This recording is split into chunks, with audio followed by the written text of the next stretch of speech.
أعوذ بالله من الشيطان الرجيم بسم الله الرحمن الرحيم. Di dalam Al-Quran selalu isinya cara untuk mendapatkan hidayah itu dari tiga arah. Satu dari masa lalu, dari yang sekarang, dari yang masa akan datang. Untuk yang masa lalu selalu kita belajar dari kisah-kisah masa yang lalu. Karena harapannya kalau kita mengkaji kisah-kisah masa lalu, terutama mereka yang diazab oleh Allah, mereka yang dapat nikmat dari Allah, harapannya dari situ kita mendapatkan hidayah. Karena kita kemudian akan mengambil pelajaran dari kisah-kisah tersebut. Untuk konteks surat Al-Qalam, kisah yang lalu itu adalah Ashabul Jannah, atau tukang kebun kemarin. Untuk masa yang sekarang, yang ada di depannya hari ini, yang dihadapi oleh orang Quraisy saat itu adalah dia berhadapan dengan Nabi Muhammad Sallallahu Alaihi Wasallam. Jadi ini yang dia hadapi. Mestinya orang kalau melihat Nabi Muhammad itu sumber hidayah, pasti melihat omongannya, melihat sikapnya, orang mestinya dapat hidayah. Yang masa yang akan datang diingatkan tentang Yaumul Qiyamah, tentang surga neraka atau Yaumul Akhirah. Oke. Tiga-tiganya ada di surah Al-Qalam ini. Jadi dari yang pertama misalnya penjelasannya tentang Nabi Muhammad SAW dengan wa innaka la'ala khuluqin azim, akhlaknya yang mulia dan seterusnya. Terlalu banyak orang masuk Islam hanya gara-gara karena melihat sesuatu yang ada di depannya. Sekarang lagi rame-rame Perancis misalnya, sebelum rame-rame itu ada Shopee yang kita tahu bersama, yang ditangkap atau bukan ditangkap, namanya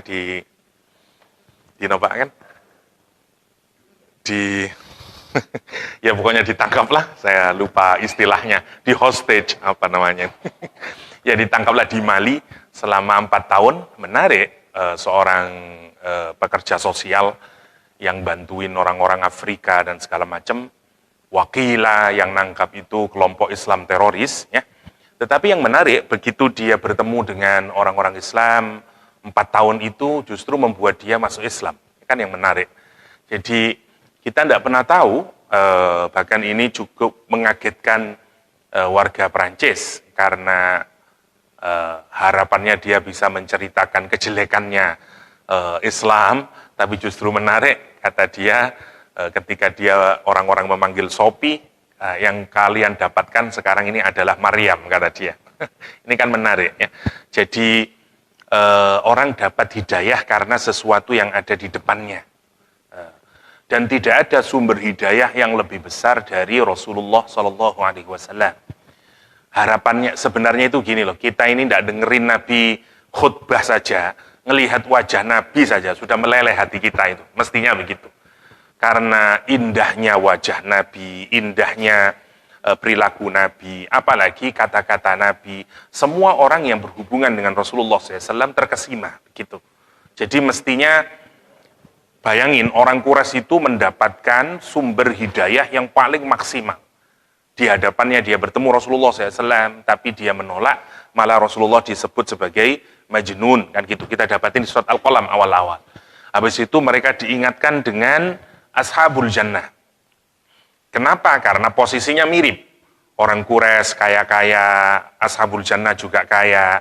Diingatkan, kamu hei orang Quraisy, sekarang kamu sudah posisinya enak, kalau kamu terus nanti nasibmu kayak Ashabul Jannah loh. Diingatkan. Belum sadar juga diingatin dengan yang ketiga, Yaumul Qiyamah, yang kemarin kita bahas itu. Bahkan di awal sebelum pembicaraan tentang Yaumul Qiyamah, dikonfrontasi secara logika. Apakah kamu punya kitab suci yang kamu bisa menggunakannya sebagai pijakanmu untuk menolak Nabiullah Muhammad SAW? Atau kamu punya perjanjian dengan Allah Subhanahu Wa Ta'ala, yang perjanjian itu bisa kamu buktikan sampai nanti Yaumul Qiyamah? Atau kamu punya teman-teman yang bisa kamu tunjukkan sebagai bukti, bumper kamu, support kamu, bahwa kamu itu memang siap untuk menantang agama ini, dan seterusnya, kata Al-Quran Karim. Baru kemudian kita masuk ke Yaumul Qiyamah. Ketika Allah kemudian mengingatkan mereka, oke lah, kamu tidak percaya dengan Nabi Muhammad, kamu belum bisa ngambil pelajaran dari kisah masa lalu. Sekarang pikirkan masa depannya itu. Karena itu merupakan kepastian. Itu kira-kira begitu. Kalimatnya diawali kemarin, yauma yukshafu an saqin, kata Al-Quranul Karim, wa yud'auna ila sujud, fala yastati'un. Pada hari ketika diungkapkan, ya, an saqin, ya, ketika betisnya diungkapkan untuk menggambarkan kerumitan hari itu, kesusahan hari itu, seperti yang kemarin kita bahas, wa yud'auna ila sujud, dan diminta mereka untuk sujud, fala yastati'un, dan mereka tidak mampu bersujud, ya. Khasi'atan, sekarang Allah menggambarkan gambaran yang lebih detail dari suasana Yaumul Qiyamah. Khasi'atan absaruhum, mata-mata mereka khusyuk. Menarik ya, khusyuk itu kan istilah yang positif kalau kita pakai, ya, sholat khusyuk. Menarik, gambaran di dalam Al-Quran itu, orang mukmin nanti di akhirat boten khusyuk. Sing khusyuk sinten? Wong kafir, ahli neraka khusyuk. Kenapa? Karena di dunia orang mukmin itu khusyuk, orang kafir boten khusyuk. Dibalik nanti oleh Allah SWT. Khusyuk itu takut yang kemudian kelihatan rasa takutnya dari penampilan fisiknya, namanya khusyuk. Misalnya suaranya menjadi parau, misalnya badannya menjadi gemetar, misalnya pandangannya, matanya menjadi tertunduk lesu. Semuanya khusyuk namanya. Jadi khusyuk itu kita tidak bisa, orang bisa ngelihat orang ini khusyuk. Dengan cara apa? Ngelihat penampilan pribadinya. Bisa suara, pokoknya anggota tubuh ini, bisa mata, bisa suara, bisa kulit, bisa dan segala macamnya. Itu namanya khusyuk. Khusyuk bisa dibikin-bikin, bisa murni. Yang murni itu takutnya ada dalam hati. Karena saking kuat takutnya dalam hati itu muncul keluar sehingga kelihatan dalam fisiknya. Namanya khusyuk. Karena rasa takut itu macam-macam tentang Al-Quranul Karim itu. Wonten khauf, wonten khusyuk, wonten khosyah, wonten wajilah, wonten macam-macam. Takut, ada takwa, semuanya takut nih. Tapi beda-beda, tekanannya beda-beda. Takwa takut yang harus diikuti dengan perilaku. Bengi-bengi jenengan mantun isya, wedi tuh, untuk maling kok, jendelanya ditutup, pintunya ditutup, namanya takwa. Jadi takwa itu mboten wedi tok, wedi aku rek nyen neraka. Meneng tok mboten takwa niku, ngoten. Takwa itu rasa takut yang membuat kita terpaksa atau dipaksa untuk melakukan sesuatu. Mau keluar, muales helman, tapi perapatan kok ono polisi, aduh, pakai helm lah. Pakai helm itu namanya takwa. Karena yang memotivasi untuk menggunakan helm rasa takut, ngoten. Jadi kalau rasa takut yang diikuti dengan perbuatan namanya takwa. Rasa takut yang menyembul keluar ke tubuh kita, ke mata kita, ke suara kita, namanya khusyuk. Namanya khusyuk. Jadi sholat khusyuk itu ngoten. Nggak harus nangis, mungkin ada yang badannya gemetar, mungkin ada yang suaranya menjadi parau, mungkin ada yang netesin air mata, meskipun mungkin dia ndak macam-macam, tapi kelihatan khusyuk itu. Lah orang mukmin itu digambarkan yang sempurna imannya, sholatnya khusyuk terus. Ya, qad aflahal mu'minun alladzina fi sholatihim khashi'un. Sholatnya khusyuk terus, masya Allah ya. Niku kalau imannya sempurna, sholatnya khusyuk. Maksudnya di dalam sholat itu muncul rasa takut dia kepada Allah Subhanahu wa Ta'ala yang kelihatan nanti lewat suaranya atau dan segala macam. Yang jelas jenengan bisa ngelihat orang ini wedi. Tetapi wonten khusyuk yang digawe-gawe karena sebenarnya hatinya nggak takut sama Allah. Cuman dibikin-bikin saja kan bisa dari intonasi, lah sakit toh. Ya, tinggal ngikutin apa namanya nagom saja. Kayak orang sekarang ya, banyak belum tentu sesuai dengan hatinya. Karena pilihan lagunya aja dibikin yang agak menyentuh hati, tergantung niatnya. Kalau itu dibuat untuk ngusuk-ngusukkan, buat orang lain menjadi jelek. Tapi kalau untuk diri sendiri, agar kita terpacu untuk bisa khusyuk, saya karena irama-irama bacaan Quran itu juga membantu kita untuk bisa khusyuk, Ya, ini maksudnya khusyuk. Nah, Al-Quran sekarang menggambarkan, di dalam Al-Quran itu suara bisa khusyuk, mata bisa khusyuk. Nanti kalau kita pelajari dalam Al-Quranul Karim, hati bisa khusyuk. Ya. Tetapi yang menarik, semua khusyuk yang dialamatkan kepada non-muslim atau orang-orang yang masuk neraka, tidak ada yang berkaitan dengan hati. Semuanya hanya fisik saja. Seperti di ayat ini, khasyi'atan absaruhum. Mata mereka penuh ketakutan. Khusyuk, maksudnya saking wedine, ketakutannya itu kelihatan dari matanya. Duh kaya napa jenengan gambaraken wong keweden karena matanya, dari matanya kita bisa tahu kalau orang itu ketakutan. Itu maksudnya khasyi'atan absaruhum. Kita bisa bayangin ya apa wedine pada saat itu. Bagaimana mencengkamnya suasana saat itu, sehingga orang itu rasa takutnya itu bisa terlihat dari matanya. Saya mboten bisa nunjukin gimana caranya, misalnya orang kalau gemeter pasti kelihatan. Ini dari matanya kelihatan kalau dia takut. Tarhaquhum dhillah. Rohaqo itu diselip, kalau satu benda terus ditutupi oleh benda yang lain, di overshadow, kayak Nabi Yunus nanti, begitu lari, awan gelap mengikuti dia. Karena Nabi Yunus nanti merasa, waduh ini akan turun azab, karena itu dia lari. Ya, jadi sesuatu yang menutupi ini namanya rohaqa. Terhakum, sekarang dia diliputi. Seakan-akan tidak ada satu bagian pun dari kediriannya yang ada celahnya. Karena dia dibungkus rapat gitu ibaratnya. Dibungkus dengan apa? Dhillah. Dhillah itu kehinaan, perasaan tidak punya bantuan sama sekali. Helplessness kalau kata orang bule. Jadi perasaan kita merasa modar. Wis kata ngoten niku namanya dhillah. Orang yang hina bahasa Arabnya dzalil. Kalau untuk menggambarkan saya ini orang yang hina namanya dzalil. Sikap kita sesama orang muslim mestinya ngoten, kata Al-Quran, adzillatin alal mu'minin a'izzatin alal kafirin. Kalau sesama orang non-muslim, kita tidak boleh menghina-hinakan diri.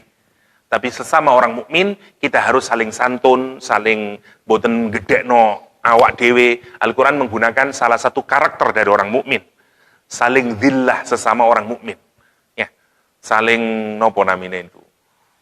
Saling rendah diri, saling rendah hati, bukan rendah diri ya, saling rendah hati sesama orang mukmin. Itu secara karakter orang mukmin.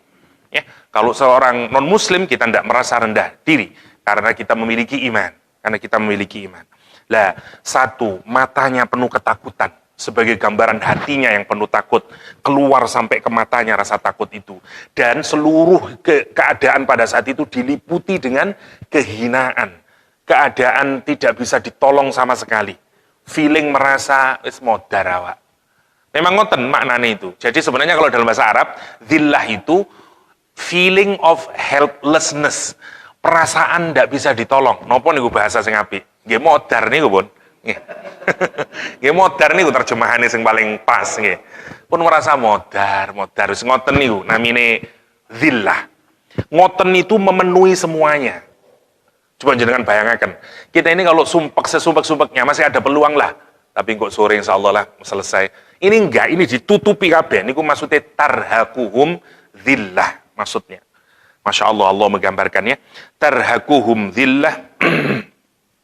Wa qad kanu yud'auna ila sujud wahum salimun. Wa qad kanu, dan sungguh-sungguh dulu dia, waktu di dunia dulu. Yud'auna, diminta dia. Untuk apa? Ila sujud.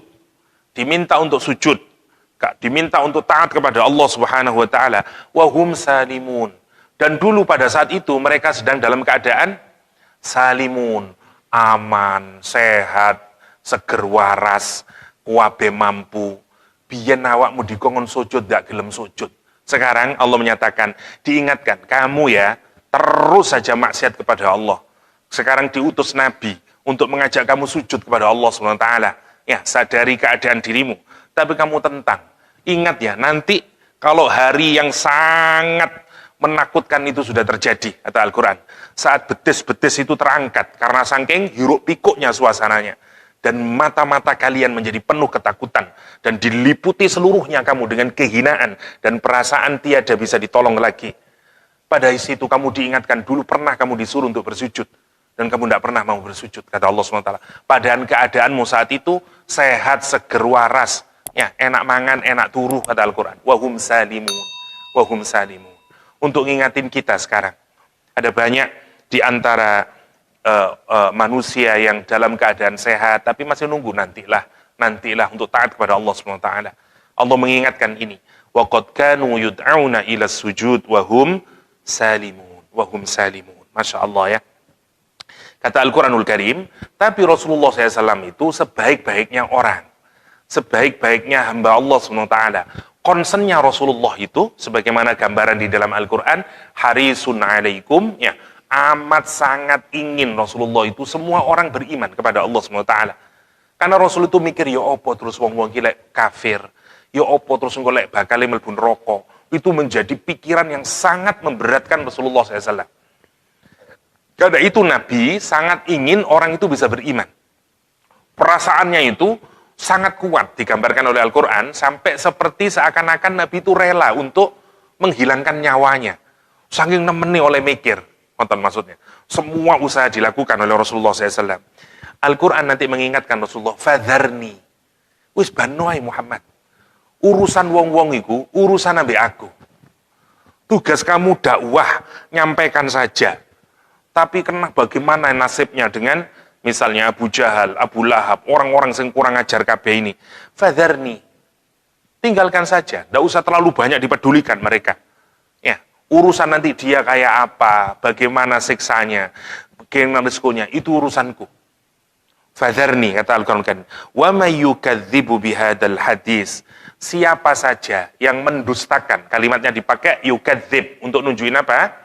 Untuk nunjukin orang ini tahu, tapi didustakan lagi. Mendustakan itu asumsinya sebelumnya dia tahu. Beda dengan mengkufuri. Kalau mengkufuri itu dia nggak tahu. Wis pokok ditolak aja. Kon durung ngeru kok ditolak iku lho. Mbok pikirin dhisik enggak iso ndak gelem aku. Namanya kufur. Tapi kalau yukadzib dia tahu itu benar. Tapi dia tutupin hatinya, enggak. Dia berbohong. Wa may yukadzib, siapa yang mendustakan, kata Al-Quran, bihadzal hadis, dengan hadis ini. Maknanya banyak ya. Yang pertama maknanya Al-Quranul Karim. Maksudnya siapa yang mendustakan Al-Quranul Karim. Yang kedua, siapa yang mendustakan hari kiamat ini, yang baru saja dijelaskan. Nanti ada hari hiruk pikuk dan segala macam. Kalau kamu tidak percaya tentang itu makna yang kedua ya. Atau semua informasi yang dibawa oleh Rasulullah SAW. Wa may yukadzib bihadzal hadits sanastadrijuhum min haitsu la ya'lamun. Ini yang paling menakutkan ya. Sanastadrijuhum min haitsu la ya'lamun. Maka kata Al-Qur'anul Karim, sanastadrijuhum. Enggak lama, cepat, sebentar lagi kami, kata Al-Qur'an, akan memberikan istidrot kepada mereka min haitsu la ya'lamun, dari arah yang dia tidak ketahui. Nah, ini konsep istidroj ya. Dari kata daroja. Daroja itu step. Bukan lari stepnya, step pijakan atau level. Nah, kalau tangga itu anak tangga bahasa Arabnya daroja. Daroja. Makanya orang yang naik derajat itu karena dia naik tangga berikutnya, tangga kedua, tangga ketiga, ngoten. Lah, istidraj, ada istilah istidraj, oke. Istidraj itu konsep di dalam Al-Qur'an yang menunjukkan orang itu dinaikkan oleh Al-Qur'an step by step, tapi pelan-pelan. Ini pelan-pelan naik. Jadi pelan-pelan, boten cepat. Istidraj istilahnya. Jadi dari kata darojah, dia naik pelan-pelan, pelan-pelan, pelan-pelan.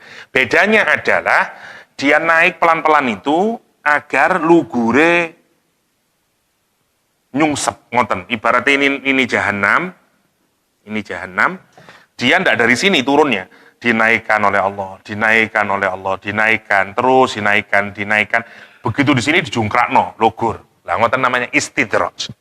Jadi konsep istidraj itu menunjukkan orang itu akan diberikan kenikmatan dan dia merasa dia sedang dinaikkan. Aman kok awak, dagangan meskipun aku yang ndak sholat, aman-aman aja kok. Anak-anakku dono sing nakal. Iku anake Pak Ustadz, Masya Allah meleri. Anakku api-api aja kabeh. Bojoku yo ndak nate selingkuh, aman-aman meskipun ndak tahu sholat. Kabeh koyo api, dagangan api, bisnis tambah lancar, terus. Meskipun tambah ndak sholat, tambah ndak peduli sama agama, tambah hilang semuanya, tambah terus. Dan dia merasa oke-oke aja. Karena itu di dalam Al-Quran dikasih kalimat, min haitsu la ya'lamun. Dari arah yang dia ndak disadari. Ngeten nggih. Kita ini kadang-kadang menjadi sadar kalau kita salah kapan? Ada ujian, ada musibah. Lah ngoten toh? Ada fitnah. Musibah itu coba dalam bahasa Arab ada kata asoba. Asoba itu mengenai, ya. Jadi kalau kita punya target, misalnya ini, terus kita panah ini, pas mengenai targetnya itu, orang Arab menyatakan asoba. Tepat pas di sasaran. Nah, kalau benar bahasa Arabnya yes, benar. Bahasa Arabnya shawab. Ya, khotok sama shawab. Khotok salah, shawab benar. Karena itu dianggap benar. Kenapa benar? Pas di titiknya. Lah, kalau kita membidik sesuatu pas pada target sasaran, namanya musibah. Oke. Berarti asumsinya nopo orang musibah niku? Sinten sing manah? Allah Subhanahu wa taala. Karena kita ini punya masalah. Entah kurang syukure, entah kurang wedine yang pangeran, entah takabure terlalu besar, entah macam-macam lah. Allah yang tahu. Ya, kita juga tahu sebenarnya, tapi Allah itu membimbing kita, merawat kita sebagai Ar-Rahman, sebagai Ar-Rahim, sebagai Ar-Rabb. Allah itu sangat peduli. Seperti kita orang tua loh. Anakku kok malah ngene, sombonge iku ndak karu-karuan. Atau anakku kok ngene yo, gak ngerti blas bab tirakat, gak ngerti blas susahe urip, susahe golek dhuwit. Ndak tak sekolahno sing enak-enak, tak bano cek rodok melarat misale. Wonten wong tua ngoten niku. Termasuk sinten kula.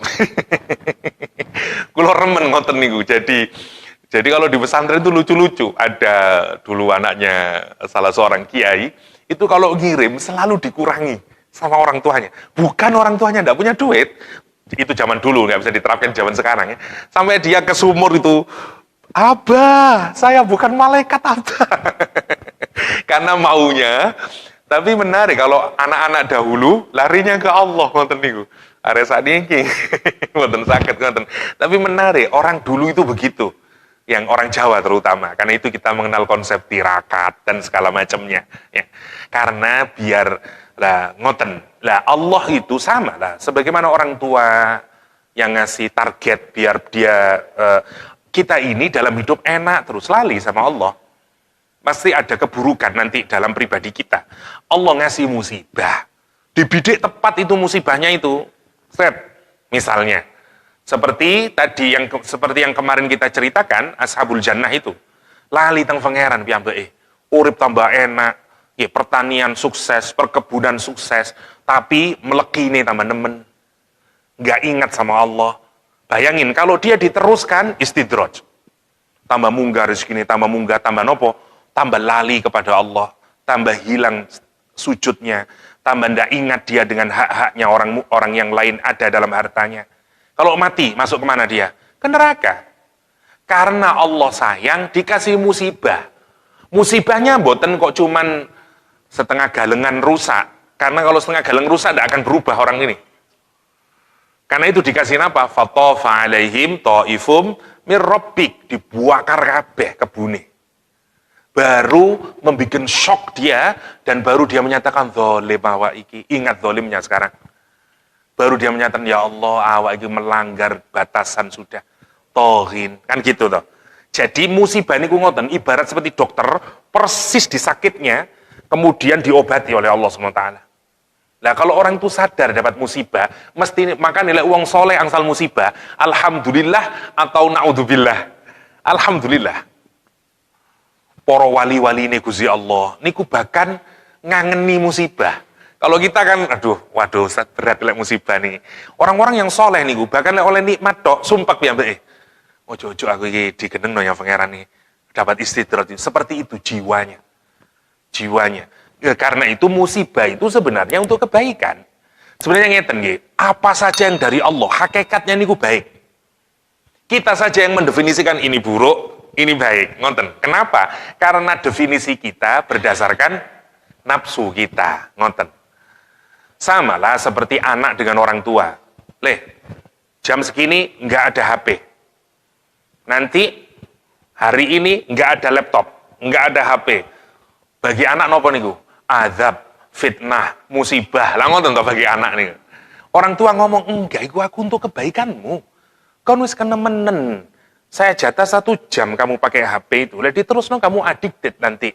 Lak lali kabeh kon. Jadi orang tua tahu. Tapi anak nggak tahu ngoten niku. Ibu itu sukanya sendiri, mesti disamakan dengan zamannya dia masih kecil. Yo zamannya dia nggak ada HP misalnya. Dengan semua argumentasi anak itu maksudnya musibah. Musibah. Jangan pikirakan, lawong tua mawon ngoten terhadap anak. Padahal berapa ilmunya orang tua itu untuk kebaikan anaknya. Apalagi Allah Subhanahu wa taala. Allah itu Rahman, Rahim. Karena itu mestinya, mangke kalau kita ini semakin dekat sama Allah, dapat musibah, dapat rizki, hati kita ini mboten goncang, tetap kepada Allah. Ngoten maksudnya. Ya kalau sedih wajar lah, karena kita ini bukan malaikat. Ono musibah, sedih, nangis wajar, tapi mboten ngantos gerong-gerong nolak. Kenapa ya Allah? Mboten ngoten. Cepet selesainya niku cepet pengati niku. Ya Allah, kula terami ya Allah, niki panjen kabeh dugi panjenengan. Mugi-mugi kula kiat. Lah ngoten dadine niku. Niku namine musibah. Lah sekarang kita lihat, orang ini ada saat di mana Allah tidak peduli lagi sama orang itu. Cirinya apa? Boten dikasih musibah, boten diparingi fitnah, boten dikasih ujian. Buano wis. Seperti orang tua yang muangkel yang anaknya. Buano wis. Warek situ ndak ngurus aku bah. Masih nak duwe anak koyo ngono buano wis. Ngoten saking nemene tiyang sepa. Lah niku lek teng agama namine istidraj. Ngoten maksudnya. Buan kok logur dhewe kapok kon. Seperti mangan tenteno wis dikuandani ndak oleh mangan wis guandut pancet ae. Tenteno mangkel saking mangkele.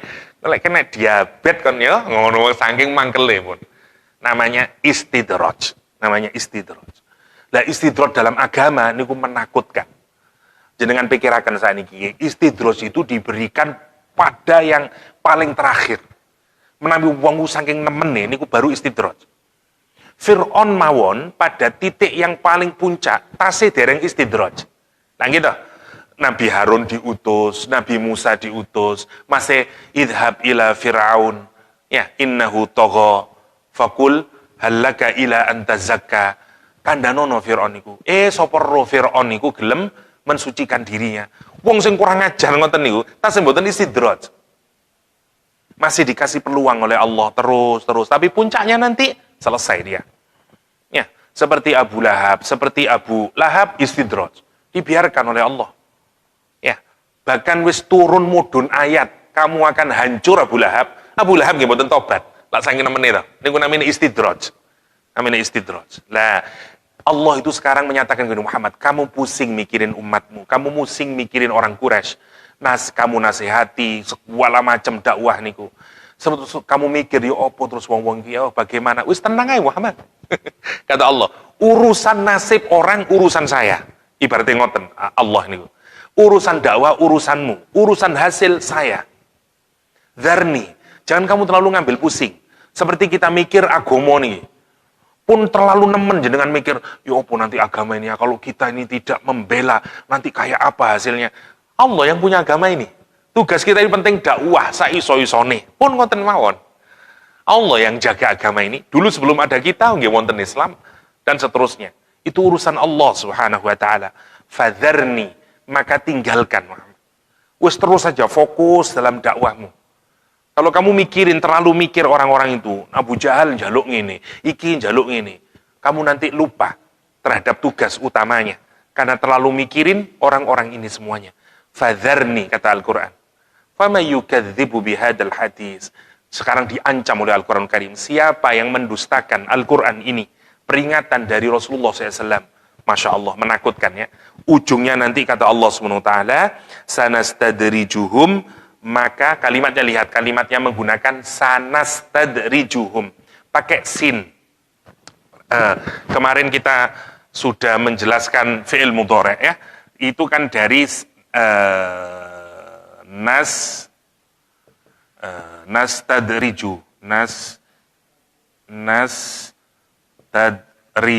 Oke.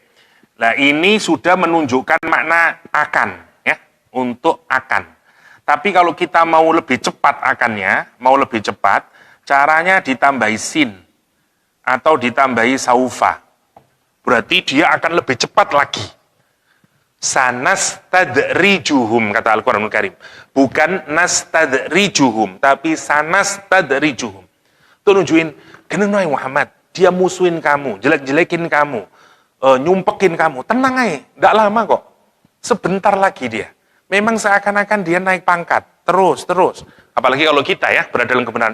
Ya oh, bukan Rabbi Pangeran itu. Musuh kok tambah hebatnya nih. Terus ya apa ini maksudnya? Ibaratnya kalau kita ya. Tenang saja. Dzarni wa may yukadzibu bihadzal hadis sanastadrijuhum ya min haitsu la ya'lamun. Kata Al-Qur'anul Karim. Oke, kita lanjutkan. Wa umli lahum. Wa umli niku dikasih respite ya. Kalau orang dikasih waktu istirahat lama banget. Niku wa umli lahum. Biarkan saja. Cek nyantai-nyantai deh nih. Nyantai tapi nyungsep nanti. Niku namanya wa umli lahum. Wa umli lahum. Biarkan mereka. Dalam Quran menggunakan istilah umli itu untuk menggambarkan hidup yang sesuai dengan nafsunya mereka. Jadi, biarkan dia dalam istirahatnya yang lama itu. Biarkan dia dalam kebobrokannya yang lama itu.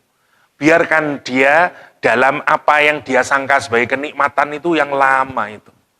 Padahal justru itu merupakan kehancuran bagi dia. Seperti menggali kuburannya sendiri. Kados dengan nonton gini, gambaran di dalam Al-Quran yang lain itu seperti anjing yang dikasih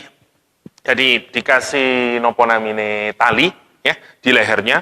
Tali ini 10 meter katakan, 10 kilo katakanlah. Dan anjing ini lari sekencang-kencangnya karena awalnya dia di kerangkeng. Begitu kerangkengnya dibuka, anjing merasa bebas saya.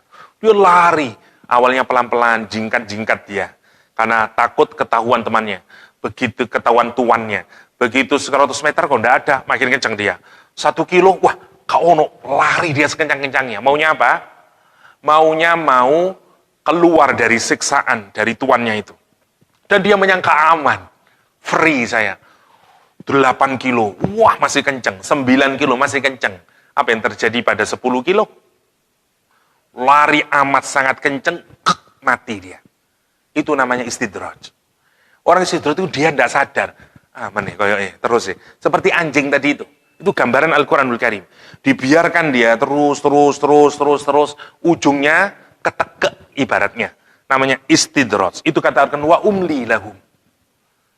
Ya, biarkan dia. Lama dia menikmatinya itu. Ya, wa umli lahum. Inna kaidi matin, kata Al-Quran. Sesungguhnya kaidku. Kaid itu rencana, satu perencanaan yang di dalamnya ada tipuan, namanya kaid. Ya, seperti Al-Quran menggunakan kata kaid itu untuk rencana yang dilakukan oleh Abroha. Ya, gimana di dalam surah Alam tara kaifa fa'ala rabbuka bi ashabil fil alam yaj'al kaidahum. Ya, namanya kaid. Bagaimana aku menjadikan, kata Allah SWT, kaidahum, rencana buruk mereka, tadlil, hancur berkeping-keping, nggak bisa dieksekusi. Kaid itu punya rencana, tapi ujungnya maunya buruk, ditutupi, ketoknya api, tapi aslinya elek, namanya kaid. Lawannya namanya makar, ya. Ada 2 istilah dalam Al-Quran, ada kaid, ada makar, ya. Ada makar, ada kaid. Maknanya sama, maknanya plot atau rencana buruk. Bedanya adalah kalau makar kelihatan buruknya. Kalau kaid tidak kelihatan buruk. Tidak kelihatan buruk. Jadi ketoknya api, tapi tidak disangka ternyata kurang ajar. Dia nusuk dari belakang, Ustaz. Saya kira, Masya Allah. Nah, itu namanya kait. Tapi kalau makar sejak awal sudah kelihatan buruknya. Dia punya rencana dan ditunjukkan rencana buruknya ini. Namanya makar. Wa makaru wa makarullah wallahu khairul makirin misalnya. Namanya makar. Seperti Macron sekarang, ya itu dia berbuat makar. Ya, ya dia terang-terangan itu. Jelekin Islam terang-terangan, tidak ditutup-tutupi. Pemimpin yang lain, koyo yo sama Islam. Kayak baik, tapi sebenarnya dia juga buruk sama Islam misalnya. Yang satu disebut makar, yang kedua disebut dengan kait. Allah punya kait, Masya Allah ya. Bukan makar, Allah punya kait terhadap sinten, wong-wong sing wakeh dosane, gak gelem sujud, tak kei koyok barang apik kon. Tapi aslinya jelek dia. Kata Al-Quran, inna kaidi, sesungguhnya rencana busukku itu, rencanaku, karena istidroj tadi, matin, teguh, gak bisa dikoyak. Matin itu firm, unshakable, gak bisa dikoyak sudah. Saking fondasinya sangat kuat. Namanya matin. Hablillahil matin. Tali Allah yang sangat teguh. Ya, namanya al-matin. Al-matin. Jadi, kalau Allah sudah menentukan A, gak bisa berubah. Ini seakan-akan peneguhan dari Allah SWT kepada Nabi Muhammad. Tenang aja Muhammad, kamu pasti menang. Wong-wong itu kelihatannya dok, saya seneng. Nggak lama, sebentar lagi nyungsep semuanya mereka itu. Itu gambarannya Al-Quranul Karim. Inna kaidi matin, inna kaidi matin. Oke. Amtas aluhum ajran wahum mim maghramim muthqalun. Kata Al-Quranul Karim. Setelah diceritakan tentang yaumul kiamah, Al-Quran sekarang menyatakan atau balik lagi ke logikanya lagi. Jadi diulang-ulang, menarik Al-Quran itu ya. Jadi ibaratnya kalau kita ini ngerenungin, kita dibawa ke masa lalu. Habis kita ngerenung masa lalu, dihantam lagi otak kita sekarang. Oke, sekarang setelah semuanya itu, Bu, kamu pikir sekarang. Jadi baca Quran itu, bagaimana kita merasa itu seperti percakapan. Dengan Allah Subhanahu wa Ta'ala. Percakapan Allah dengan kita. Jadi kalau kita ngerenungi Quran itu, harapannya itu bisa semacam itu.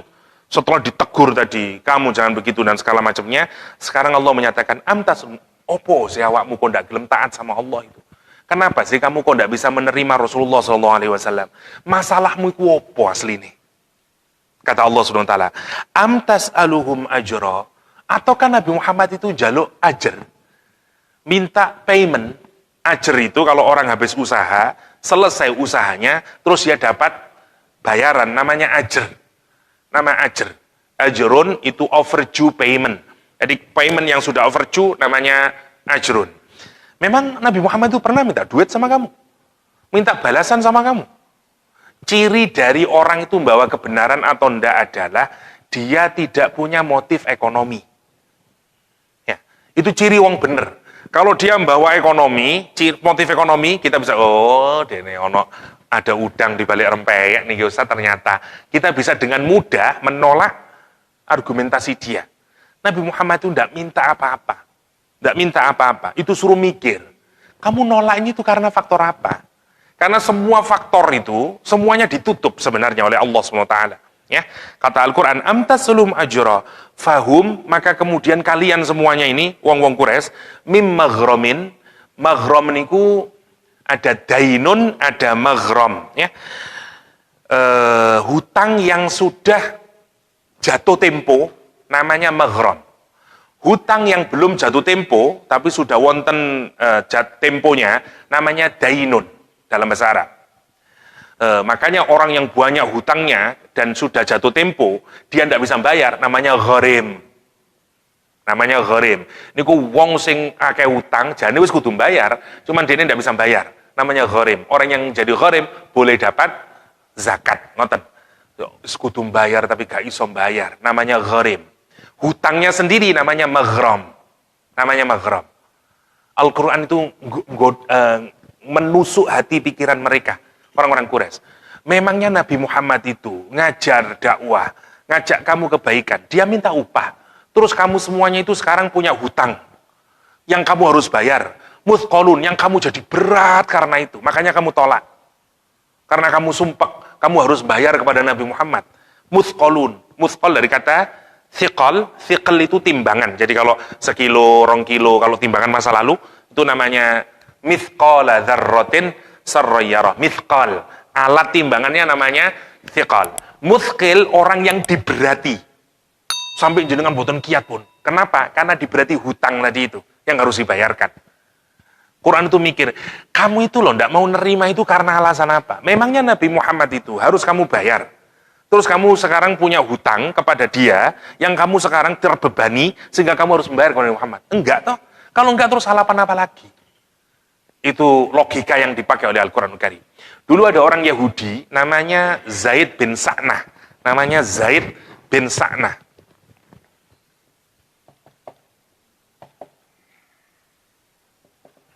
Zaid bin Sa'nah ini menarik. Zaid ini salah satu pendetanya orang Yahudi. Dia baca kitab Taurat. Di dalam kitab Taurat itu semua alamat Nabi itu ada pada Nabi Muhammad SAW.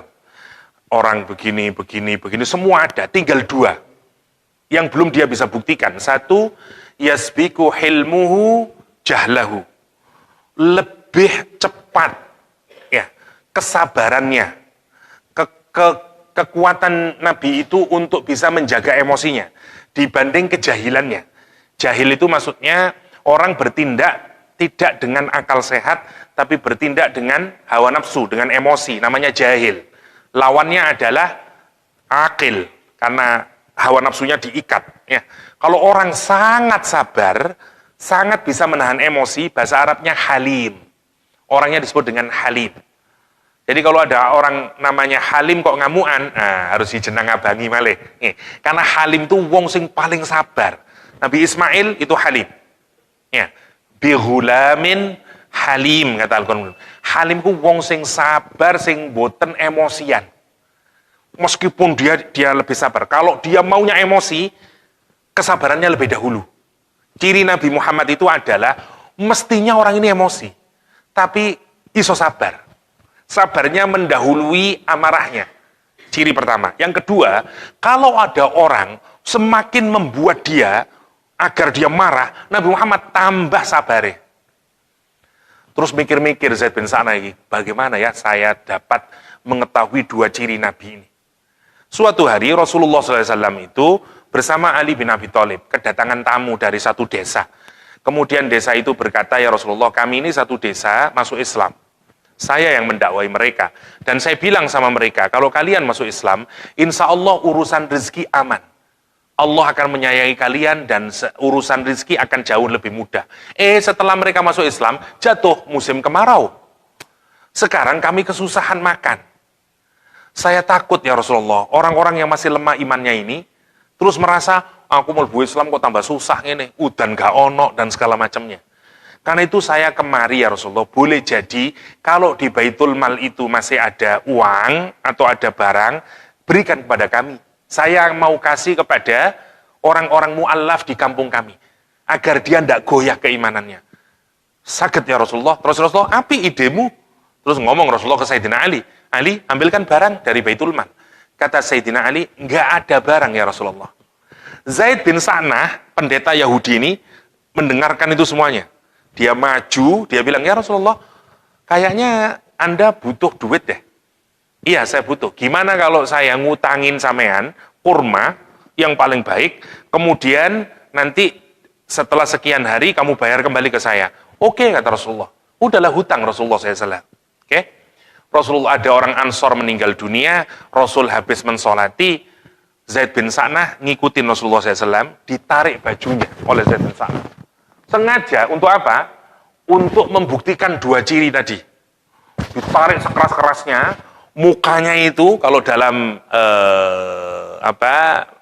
Mu'jamul Kabir itu digambarkan mukanya dibikin keras.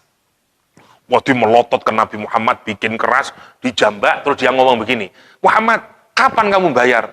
Aku wis hafal, turunannya Abdul Muthalib itu, kalau urusan hutang memang lelet. Rasulullah bersama Umar bin Ibnul Khattab. Umar itu langsung melihat ke orang ini, kalau di dalam hadis digambarkan, matanya Umar bundar. Ya, Bahasa Jawa, melotot Umar. Ya, matanya bundar. Kalau mau tanya, oh maksudnya ini melotot. Jadi dipelototin orang ini, ibarat sekarang, kau tak sikat gulumu, kira-kira gitulah. Marah Umar, Rasulullah SAW menyatakan, tenang aja Umar, karena dia punya hak kepada saya. Terus Rasulullah tanya, kapan jatuh temponya? Kurang 3 hari ya Rasulullah. Nah, kurang ajar. Durung waktu nih bayar. Kenapa? Karena orang ini mau membuktikan 2 ciri tadi itu. Yang dia belum bisa lihat dari diri Rasulullah SAW. Nabi kemudian menyatakan, oke, kalau begitu pulanglah kamu ke rumah, kita akan bayar. Umar disuruh oleh Rasulullah ngambil dari Baitul Mal, dan pesan Nabi apa? Tambahi dia dengan 20 sok. Ya, katakanlah 1 sak kurma. Dikasihkan, diberikan kepada Zaid bin Sa'nah. Dihitung sama Zaid bin Sa'nah, bingung dia karena ada tambahan 20 sok kurma. Dia tanya kepada Umar bin Khattab, "Mahadi, apa ini Umar?" Rasulullah SAW menyatakan, saya disuruh menambahi 20 sok sebagai kebaikan kamu karena telah membantu Rasulullah, dan kata Umar, agar amarahmu menjadi padam. Itu kalimatnya Umar. Agar amarahmu menjadi padam, kata Umar bin Khattab. Terus dibuka dia, ya ibaratnya ya, imamahnya dibuka. Ta'rifuni ya Umar, kamu tahu siapa saya Umar? Kata dia. Saya tidak tahu. Saya ini Zaid bin Sa'nah. Begitu dengar kalimat Zaid bin Sa'nah, Zaid bin Sa'nah itu ibarat sekarang kayak ketua MUI-nya lah. Ibaratnya. Sangat terkenal.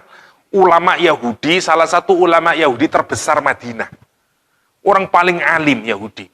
Umar kaget, Al-Habru, pendeta Yahudi. Al-Habru, iya saya pendeta Yahudi itu. Lu terus sampean itu loh, wong mengerti kitab Taurat. Kenapa kamu menggunakan kata-kata yang kasar kepada Rasulullah SAW? Baru cerita Zaid bin Sa'nah. Saya itu mempelajari Taurat. Semua ciri-ciri Nabi di dalam kitab Taurat itu ada pada diri Rasulullah. Kecuali 2 ciri tadi yang aku belum dapatkan. Setelah kejadian ini, semua bukti ciri-ciri yang ada dalam kitab Taurat ada pada Rasulullah SAW. Dan saksikan Umar, asyhadu an la ilaha illallah wa asyhadu anna Muhammadar Rasulullah. Ya, nanti beliau meninggal di perang Tabuk, meninggalnya Zaid bin Sa'nah. Zaid bin Sa'nah. Itu kalau kita lihat bagaimana semua sisi sebenarnya kalau kita perhatikan, orang itu tidak akan bisa menolak Rasulullah Shallallahu Alaihi Wasallam karena kebaikan Rasulullah SAW. Karena itu Quran menyatakan, amtas aluhum ajoran fahum mim maghramin musqalun am indahumul ghaib fahum yaktubun, atau indahum, di sisi kalian ada informasi ghaib. Seperti yang kemarin ya, kamu memang punya catatan ghaib. Wahum yaktubun, yang kalian semuanya telah tulis. Untuk menunjukkan kamu sangat yakin. Sesuatu itu yang sudah sangat teguh. Boten saged digoyahkan. Gambarannya dalam bahasa Arab adalah tertulis. Karena dulu kataba itu nulisnya di kayu atau nulisnya di batu.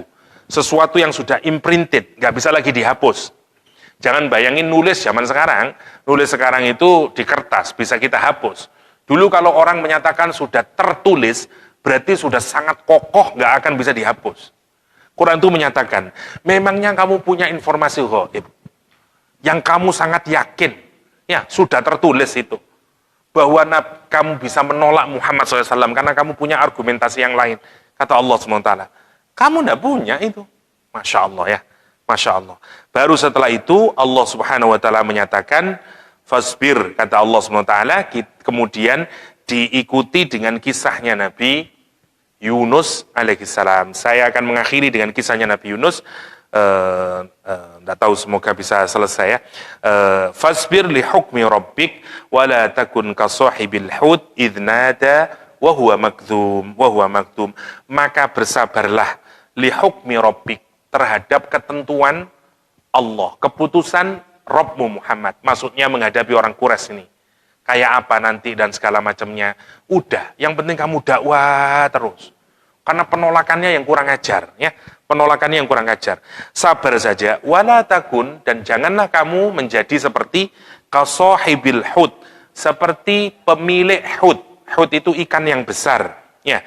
Wahwa makdhum, dan dia sedang marah pada saat itu. Oke, saya jelaskan kenapa Al-Quran kemudian mengaitkan kepada Shahibil Hud. Jadi sekarang, Nabi itu bagaimanapun meskipun sempurna, tetap dia adalah manusia biasa. Kalau ditolak terus-menerus, disakitin terus-menerus, tentu saja Nabi berpikir, ini bagaimana terusnya? Kelanjutannya kayak apa?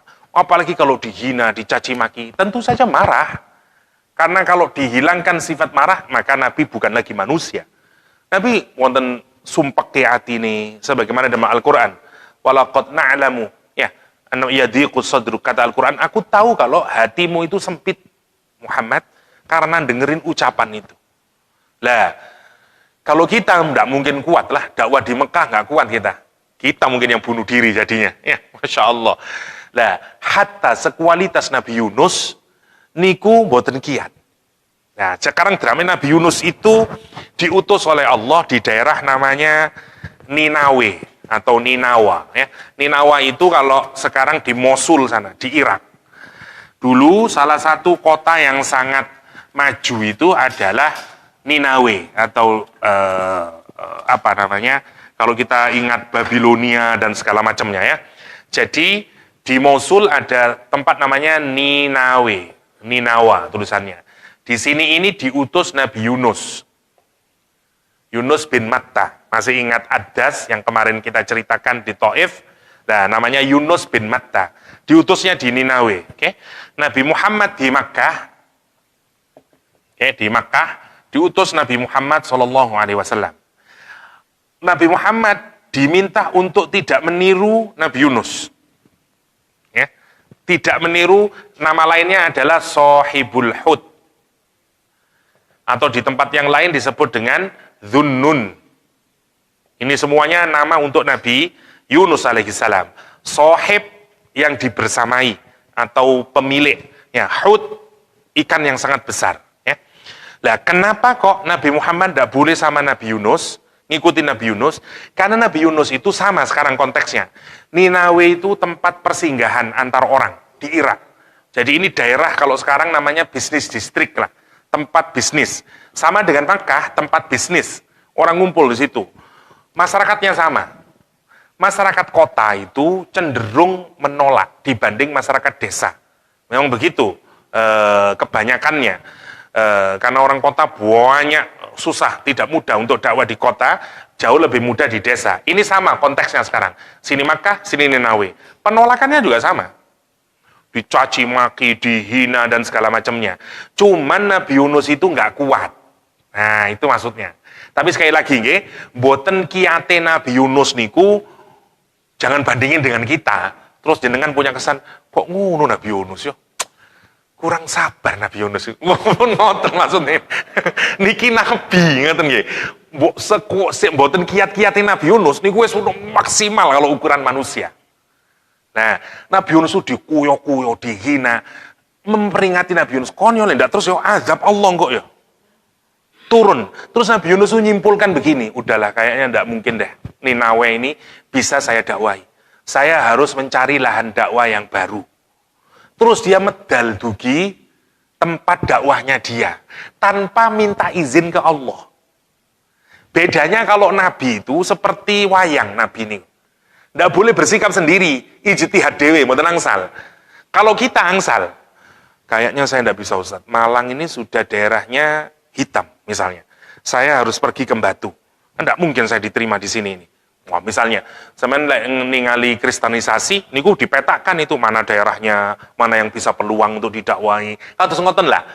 Kan wajar toh lek mikir ngoten. Nabi Yunus ngoten, mboten lari kemudian wis tak tinggal ngopi lah, bosen nonton wong-wong. Mboten. Dia mau nyari tempat dakwah yang baru. Cuman kesalahannya ndak sabare iku mboten ngenteni keputusan Allah. Padahal dia sadar dia itu nabi. Nabi itu ndak boleh bertindak nurut keinginannya. Kalau kita boleh, saya kayaknya sudah Ustaz, saya mau pindahlah ke Batu, siapa tahu nanti di sana ada yang menerima kehadiran organisasi ini. Misalnya, lah Nabi Yunus niku ngoten. Karena wis nemen terus mangkel dianabani. Kaun yo ndak nurut kabeh yo. Nabi Yunus itu tahu rumusnya. Orang itu kalau ndak nurut kayak begini nanti azab turun. Dia tahu karena ada rumusnya. yang diketahui kalau nanti kayak gini seperti Nabi Lut, hancur kamu. Kalau kayak begini nanti kamu kayak Abroha, hancur kamu. Nabi Yunus itu sudah memperingati kamu dengan semuanya nolak saya sebagai nabi dan segala macam, modar kan mari ini. Udahlah, kamu sebentar lagi akan diadab. Terus ditinggal sama Nabi Yunus alaihissalam tanpa perizinan dari Allah SWT. Pertanyaan saya, apakah Nabi Muhammad juga meninggalkan Makkah? Meninggalkan. Kenapa kok mboten dicecah? Kenapa kok mboten dikritik oleh Al-Quran? Karena sesuai dengan perintah Allah. Allah yang menyuruh. Nanti wis mentok turun surat Qul ya ayyuhal kafirun la a'budu, wis wong-wongi kafir kabeh manjen Muhammad. Gak bisa dibenekno maneh.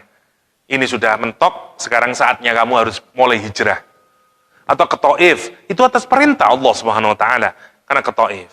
Makanya Allah mengingatkan di sini, wala fala takun ka sahibil hud. Jangan kamu seperti sahibul hud. Ya, yaitu Nabi Yunus alaihissalam. Terus marah dia, marah dalam pengertian emosi, duduk marah seperti kita, marah nontok wong-wong maksiat terus, nggak bisa taat sama Allah. Dia marah, terus keluar mau nyari dari yang lain di seberang pulau. Karena itu kemudian dia naik perahu. Sing duwe perahu kesenengan. Nabi rek, monggo nabi, ngoten. Tapi perahunya sudah penuh, ngoten. Wah, pertama masih oke, tapi Allah menghadirkan badai dan segala macamnya. Sehingga merasa ini tidak mungkin, perahu tidak akan bisa jalan. Ya, perahu tidak akan bisa jalan dengan baik, pasti nanti akan kerem semuanya. Maka caranya adalah harus ada salah satu di antara kita yang keluar dari perahu. Oke. Maka nanti dilihat terutama di surat As-Saffat mulai dari ayat 139 ya. Saya bacakan cepat. Wa inna Yunus salaminal mursalin, dan sesungguhnya Yunus itu termasuk rasul Allah yang diutus. Idz abaqa ilal fulkil mashun, ketika dia lari tanpa dapat izin ya. Kepada siapa? Ke perahu yang sudah penuh. Fulkil mashun. Wah, begitu kedatangan seneng wong-wong, tapi sekarang perahu sudah mboten kiat, fasahama fakana minal mudhadin. Kemudian diacaklah. Cara orang dulu begitu. Keadilan zaman dahulu itu caranya mengeluarkan orang dari perahu adalah bikin lotre. Ibaratnya undian, diundi nama siapa yang turun, dikocok, seret, yang keluar set Yunus yang keluar. Sampai kalau kita baca dalam riwayat Israiliyat 3 kali dilakukan. Saya keliru, mosok nabi kok ngomong jegur ngawur ya, diulang malih set Yunus malih.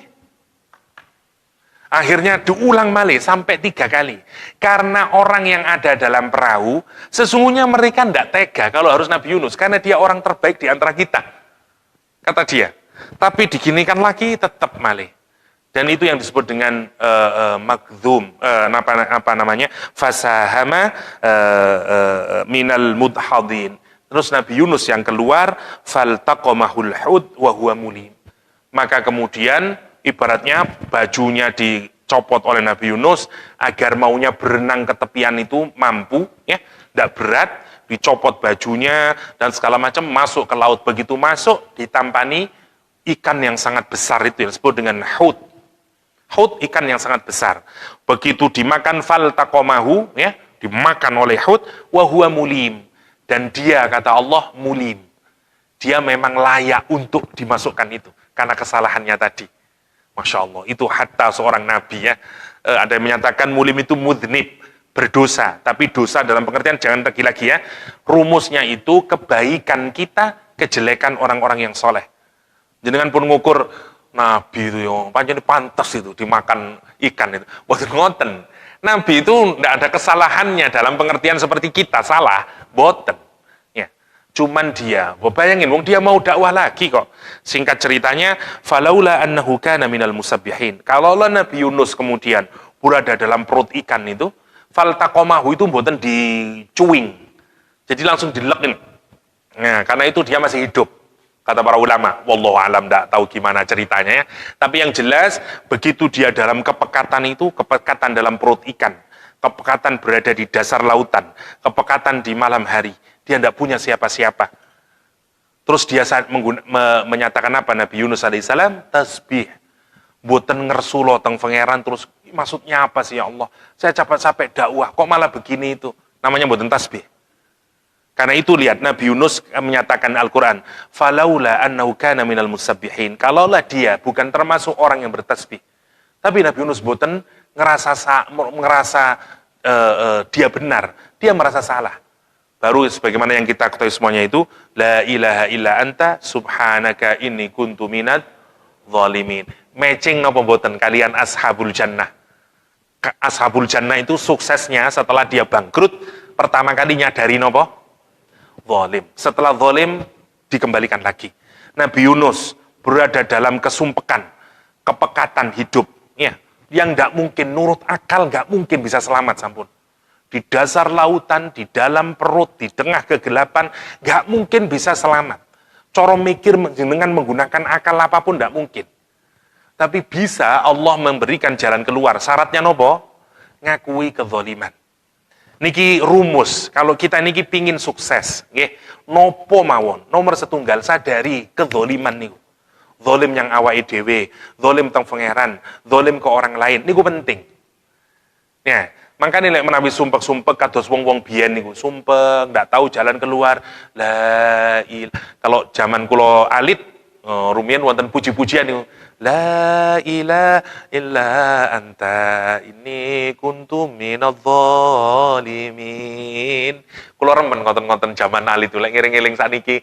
La ilaha illa anta subhanaka inni kuntum minadh dhalimin. Iku mbah-mbah kula lan jenengan sedaya nggih ngajari kisahnya Nabi Yunus melalui rengeng-rengeng nggih rengeng-rengeng. Tapi nek wong Jawa mantep niku teng ati ngeken ya Allah tiada Tuhan selain Engkau ya Allah Maha suci Engkau ya Allah sungguh kula niku zalim. Nah cirinya itu kalau kita sudah tadzarru nggih kalau kita itu sudah menempatkan diri kita niku di hadapan Allah rendah nanti Allah yang akan meninggikan kita. Karena itu lihat Al-Quran menyatakan salah satu kunci keselamatan Nabi Yunus hanya karena itu. Karena itu menyatakan falaula annahu kana minal musabbihin lalabitha fi batnihi, maka Nabi Yunus akan tinggal di dalam perut ikan ila yaumi yub'atsun, sampai yaumul qiyamah. Fanabadhatnahu bil ara, dan kemudian dilepeh ibaratnya ya. Ikannya ini jalan sampai ke daratan, daratannya tidak ada manusia sama sekali. Awalnya tanah lapang dilepeh. Lemes Nabi Yunus, boten saged nopo-nopo, ya, boten saged nopo-nopo, wa huwa sakim, sakit badannya semuanya sakit. Fa ambatsna alaihi sajaratan, Allah tumbuhkan kemudian pohon-pohon min yaqtin. Orang kalau ditafsir itu seperti pohon labu yang ringan, cepat menghasilkan buah, terus dimakan oleh Nabi Yunus pelan-pelan recovery. Wa arsalahu ila mi'ati alfin au yazidun. Nanti Nabi Yunus balik lagi, dia dikasih kaum yang jumlahnya jauh lebih besar dari yang awal. Berapa? Mi'ati alfin, 100.000 atau lebih. Umatnya makin banyak, dan semua nanti beriman. Fa'aminu, mereka semuanya beriman. Famatta'nahum ilahin, dan dikasih kenikmatan oleh Allah SWT. Lihat, kisahnya ini sebenarnya sama. Ashabul jannah kayak demikian, dihancurkan, kemudian diganti. Nabi Yunus juga sama. Ya, gitu dan segala macamnya. Sekarang itu diingatkan kepada Rasulullah SAW. Wala takun ka sahibil hut. Jangan kamu menjadi seperti Nabi Yunus. Give up terus, boten. Karena itu Nabi Muhammad terus mawon, terus sampai Rasulullah SAW diperintahkan untuk hijrah. Untuk hijrah pun boten medal-medal. Perintah hijrah sudah diberikan, semua sudah pergi. Umar pergi, Umar pun medal, sedoyo medal. Rasulullah belum. Abu Bakar niku pun gedem-gedem. Kapan ya kok ndak dijak-jak iki opo iki? Kapan awake? Ya durung diizini teng Rasulullah SAW. Abu Bakar sudah kepingin pergi. Dereng terus. Sampai kemudian Abu Jahal mikir, dikumpulin semua suku-suku Arab, kata dia, siapa pemuda yang paling terhebat di antara kalian dan bawa pedang yang paling tertajam di antara kalian. Nanti malam begitu, karena Rasulullah itu punya kebiasaan di pertengahan malam dia keluar dari rumahnya untuk menunaikan Qiyamul Lail di depan Ka'bah. Itu tradisinya Rasul. Nanti kalau Muhammad keluar tengah malam, kita ngumpul bersama, kita kitarin rumahnya Muhammad, kita sikat Muhammad. Itu rencana mereka di siang itu. Malaikat Jibril mudun teng Rasulullah SAW. Ya. Muhammad, kamu pergi hijrah. Karena nanti malam kamu akan di gini dan segala macam. Baru di waktu zuhur yang panas kentang-kentang itu, yang hot potatoes itu ya, panas kentang-kentang. Ya, panas kentang-kentang, akhirnya Rasulullah berdoa Abu Bakar. Dibilangin, hari ini kita pergi. Seweneng Abu Bakar. Ya Rasulullah, saya sudah mempersiapkan. Abu Bakar itu badik manuk matur mawon, boten tutuk lesane. Karena menghormati Nabi dan saking sungkane. Abu Bakar itu kepingin hijrah membersamai Rasul. Tapi ketika ya Rasul, kula tumut jenengan nggih menawi hijrah. Niku mboten tutuk. Jenengan pikiraken nggih. Padahal sinten niku? Koncone, mertuane. Saking haibahnya Rasul niku, mboten berani Abu Bakar ngomong, ya Rasulullah kula tumut jenengan nggih menawi hijrah. Mboten. Padahal dia sudah mengharapkan, apa buktinya? 2 kuda terbaik sudah disiapkan. 1 untuk Rasulullah, 1 untuk dia. Kalau nanti Rasulullah minta. Maka begitu Rasulullah menyatakan, Abu Bakar, kita pergi. Apa kata Abu Bakar? Ya Rasulullah, kulo pun nyiapakan 2 kuda terbaik. Kata Rasulullah, iya, engkau tak bayari kudamu itu. Nah itu hebatnya Rasulullah. Ya. Kali yai sekarang beda banget. Ya sekarang, kulo samun siap, waduh matur nuwun. Muga-muga mlebu surga ya. Niku bedane Ustadz zaman sakniki kali Rasulullah. Rasulullah ke Abu Bakar As-Siddiq ngomongi ngoten. Enggak Abu Bakar, tak bayar piro. Masya Allah Rasulullah. Niku mawon kula mboten saged niru pun kelakuane Kanjeng Nabi niku. Masya Allah. Hebatnya Rasulullah sallallahu alaihi wasallam. Seneng mangke Abu Bakar niku yang sampai direkam dalam Al-Qur'anul Karim. Jadi keluarnya Rasulullah pun itu berdasarkan wahyu. Beda dengan kasahibil hud. Kasahibil hud. Itu kata Al-Qur'an wa huwa makdzum, dan pada saat itu napa namine dalam keadaan marah sinten Nabi Yunus alaihi salam. Saya agak cepatkan nggih, mungkin 2 menit biar selesai ayat ini, biar ganti mboten surat Qalam meskipun tidak terlalu detail. Laula an tadarakahu ni'matum min rabbih lanubidza bil ara'i wa huwa madhmum. Kalau tidak karena kemudian Allah memberikan nikmat, ditemukan ya Nabi Yunus itu dengan nikmat dari Rabb-nya, yaitu karena bertasbih, karena dia nabi kata para ulama, dan kemudian dikeluarkan lanubidza bil ara, maka kemudian dimuntahkan dia, dikeluarkan dia ke tempat ara yang tidak ada apa-apa dan segala macamnya. Ada juga yang menyatakan ditumbuhkan pohon-pohon seperti labu, terus ada 2 kambing yang kemudian muncul, dan katanya makannya dari buah, minumnya dari susu kambing. Ya, wallahu a'lam. Itu semuanya tidak ada di dalam kecuali dari cerita-cerita Israiliyat. Ya, wa huwa madhmum, dan Nabi Yunus dalam keadaan tercela, ya karena merasa bersalah dan segala macamnya. Fajtabahu rabbuhu faja'alahu minas salihin, maka Allah kemudian memilih Nabi Yunus alaihi salam dan kemudian menjadikan Nabi Yunus termasuk dari hambanya yang saleh, Jadi kalau kita pikirkan lebih jauh, kenapa Nabi Yunus kok harus mengalami ujian ini? Karena Allah ingin meningkatkan derajat Nabi Yunus alaihi salam. Makin tinggi lagi derajatnya Nabi Yunus. Ngoten. Itu namanya musibah tadi. Kalau Nabi Yunus tidak mengalami ini, levelnya gimana dek, ngoten. Tapi Allah mau meningkatkan derajat Nabi Yunus sehingga nanti diuji lagi, dikasih musibah oleh Allah Subhanahu wa taala. Wa iyyakadul ladzina kafaru la yuzliqunaka absaruhum lamma sami'u dzikra wa yaquluna innahu lamajnun. Hampir saja orang-orang kafir itu menggelincirkanmu Muhammad. Kenapa? Bi absarihim lamma sami'u dzikra. Ketika mereka mendengar Al-Quran, nipu Rasulullah SAW dan segala macamnya itu. Kalau kamu memperhatikan mereka bisa menipu kalian, menipu Rasulullah SAW. Wa yaquluna innahu lamajnun. Dan apa ucapan mereka ketika dia mendengarkan Al-Quranul Karim? Kamu Muhammad adalah orang yang kejinan, kemasukan jin, orang gila. Wa ma huwa illa dzikrul lil alamin. Jadi ketika Nabi Muhammad SAW menyatakan diri sebagai Nabi, niku semua berbagai hal diupayakan untuk menyoal Rasulullah SAW.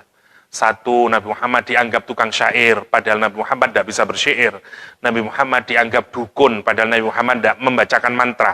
Mantra tidak bisa difahami, Al-Quran bisa difahami. Ya, Nabi Muhammad dianggap tukang sahir, ya, tukang penyihir. ya, yang membuat orang menjadi tersihir sebagai pernyataannya Walid bin Mughirah.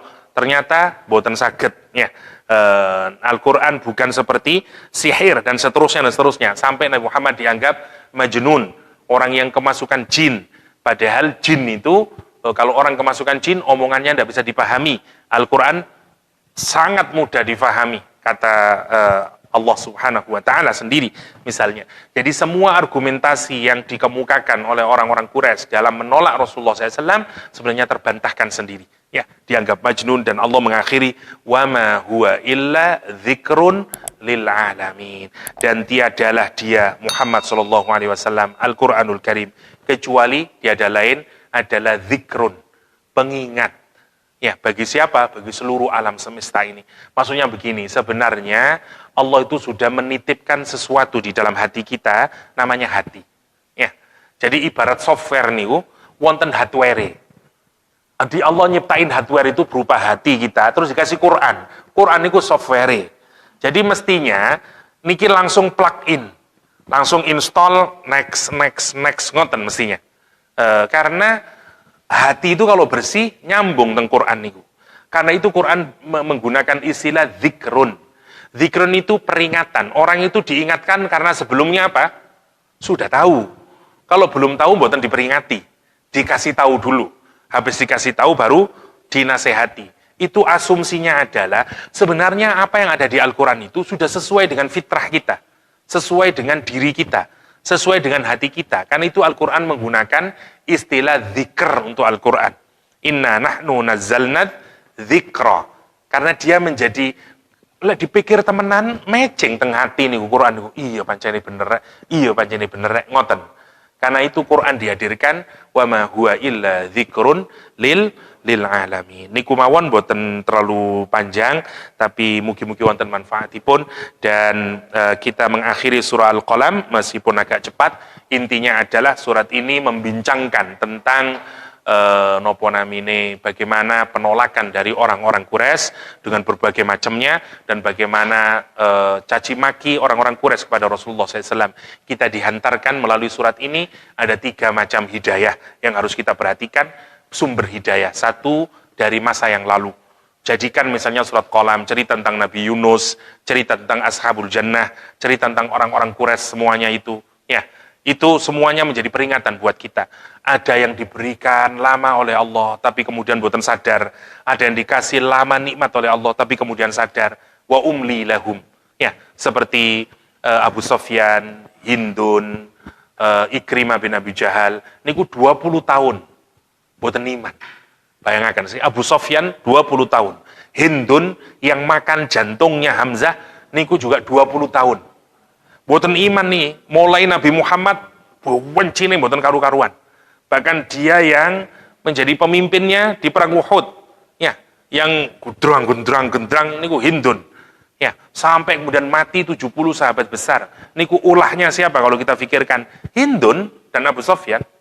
Begitu Fathu Makkah, Hindun mlebet Islam.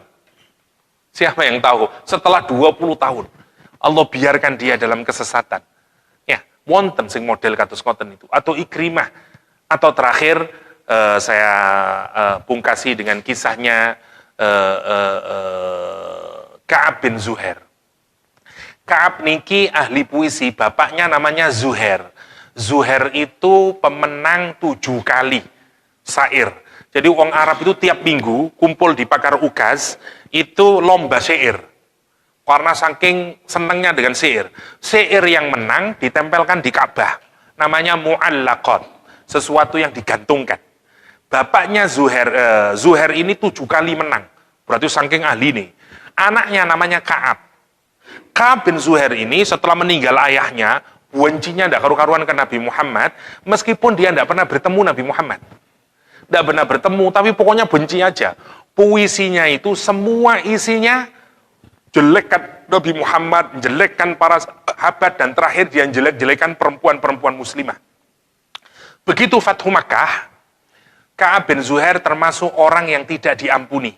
Karena Ka'ab bin Zuhair tidak menunjukkan perubahan sama sekali, dan bahkan di awal-awal, kalau saya mboten kelintungnya, di awal-awal Fathu Makkah, dia justru bikin puisi yang menjelekkan perempuan-perempuan Islam. Rasul marah dan Rasul menyatakan Ka'ab bin Zuhair termasuk orang yang boleh dibunuh di tempat. Kalau ketemu. Sebagaimana Wahsy dan segala macamnya. Maka dia lari, nyari pertolongan. Kecuali dia bertaubat. Maka diampuni oleh Rasulullah SAW. Oke, Ka'ab termasuk the most wanted. Adiknya namanya Bujair. Bujair bin Zuhair. Bujair masuk Islam. Bujair kirim surat kepada kakaknya, Ka'ab bin Zuhair. Ka'ab, optionmu cuma 2 sekarang. Keluar dari Mekah, cari perlindungan di tempat yang lain.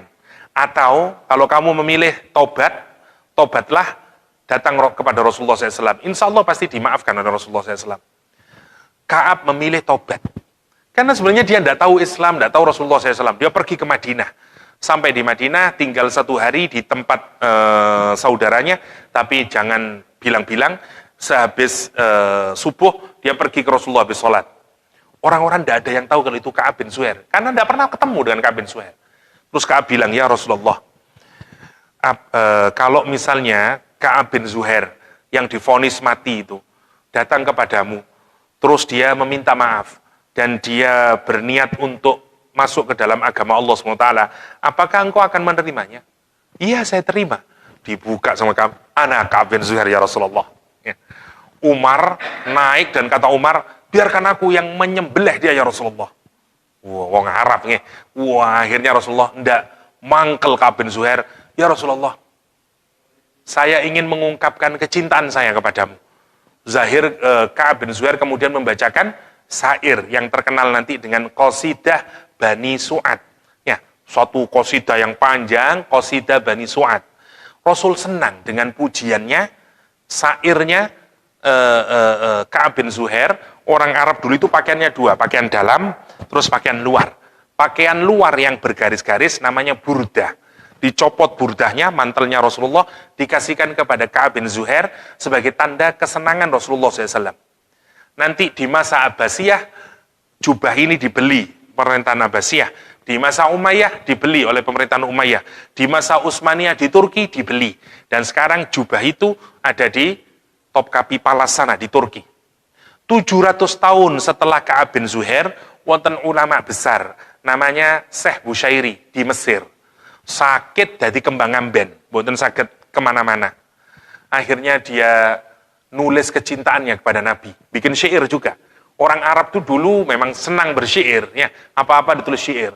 Dia tulis, Maulaya salli wa sallim daiman abada ala habibika khair khalqi kullihimi amin tadakuri jiranim bidhi salami madad tadam an jarami muqlatim bidami wal habibul ladhi, terus doyo niku nggih. Malamnya dia mimpi Rasulullah SAW. Dalam mimpi itu Rasul senang, Rasul juga mencopot burdahnya, dikasihkan kepada Syekh Bushairi. Bangun subuh sembuh ceritanya. Jenengan percaya, mboten napa-napa, mboten percaya, mboten napa-napa. Lek kula percaya, niku salah satu kisah karomahnya Syekh Bushairi. Maka kemudian saking senengnya, Syekh Bushairi kemana-mana di Mesir niku. Karena orang Mesir dia pergi ke pasar sambil ngomong itu, wal habibul ladzi turja safa'atuhu min kulli haulin minal ahwali muqtahimi. Terus mawon qasidahnya didendangkan sampai tutup Araya Malang. Nggih. Makanya teng Indonesia umum niku, sampai di Indonesia kita kenal qasidah niku dan dikenal dengan qasidah burdah istilahnya. Lah, ngeten nggih, kadang ada banyak orang yang anti terhadap solawatan dengan qasidah-qasidah ngeten. Orang itu menunjukkan kecintaannya kepada Nabi dengan cara menulis sejarahnya Nabi.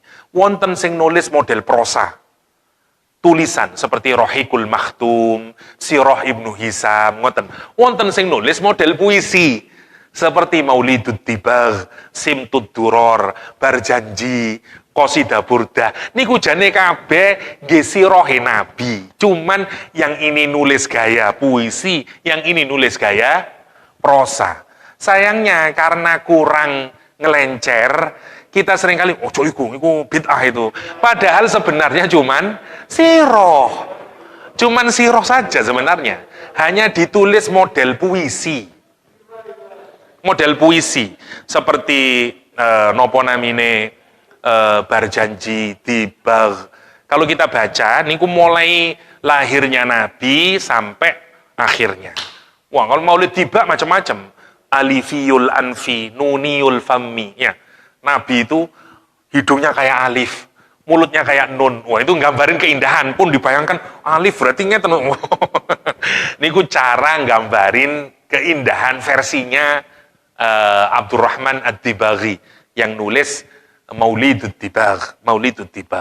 Kan gini sebenarnya, orang-orang dulu itu mengenalkan Nabi Muhammad melalui maulid dengan dibacakan. Sayangnya, kenapa sih kita ini kok menjadi bingung kalau ada orang maulid? Karena antara yang baca sama yang dengerin sama-sama nggak ngerti. Coba ngerti, nggak akan ada kisro. Karena itu sebenarnya isinya mulai cerita. Muhammad dilahirkan di Mekah pada tahun gajah, maka begini-gini. Baru Allahumma sholli wa sallim wa barik alaih. Baru kedua, aras berguncang karena Nabi Muhammad Isra. Sebenarnya cerita semuanya. Baru setelah itu dikasih syair lagi, sholatullah salamullah lah, apalah. Begitu sebenarnya. Cuman karena kita ini juga tidak ngerti artinya, jadi koyok mantra ya. Waduh. Padahal itu sebenarnya sirah, sama seperti orang baca sirah dalam bentuk prosa atau sirah dalam bentuk puisi ya. Jadi lah tentu kalau kita yang sudah tua atau saya misalnya lek ngangen Rohikul Maktum nggih susah, sinten sing ngapal Rohikul Maktum gak bisa hafal. Tapi kalau ngapalaken model syair niku gampang di pikiran niku. Gampang ngapalaken niku ya.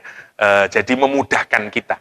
Jadi itu gayanya orang Arab yang masuk ke dalam tradisi di dalam negeri kita di Indonesia ya.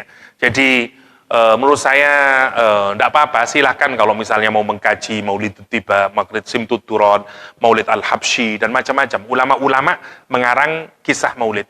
Dan bahkan jenengan perlu tahu juga, hampir ulama-ulama yang besar itu memang mengarang pribadi Nabi.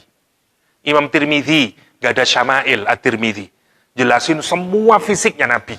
Ya, nanti ulama yang lain punya Syama'il lagi.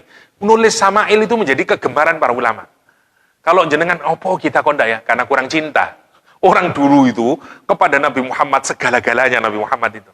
Sampai dia nulis fisiknya Nabi. Jenengan kalau baca Syama'il, itu semua fisik Nabi tergambarkan di situ. Alise koyo opo, rambute koyo opo, cara jalannya kayak apa. Semuanya ada dalam Syama'il. Masya Allah kalau kita gambarkan. Ya, itu maksudnya kecintaan orang kepada Nabi Muhammad Sallallahu Alaihi Wasallam. Dan lihat, dengan semua keindahan Rasulullah SAW, mestinya orang terbimbing untuk mendapatkan hidayah Allah Subhanahu Wa Taala. Ya, itu saja yang bisa saya sampaikan. Insya Allah kita bisa pindah ke surat yang lain, dan semoga kita bisa sekali lagi mentadaburi surat Al-Qalam, dihafalkan, dibuat renungan dan dibuat sholat kita, sehingga maknanya bisa terikat di dalam kalbu kita. Demikian, hadanallahu iyyakum ajma'in, wa sallallahu ala nabiyyina Muhammadin wa alihi wasallam, wa akhiru da'wana anil hamdulillahi rabbil alamin. Subhanakallahumma wa bihamdik, asyhadu an la ilaha illa anta, astaghfiruka wa atubu ilaik. Assalamualaikum warahmatullahi wabarakatuh.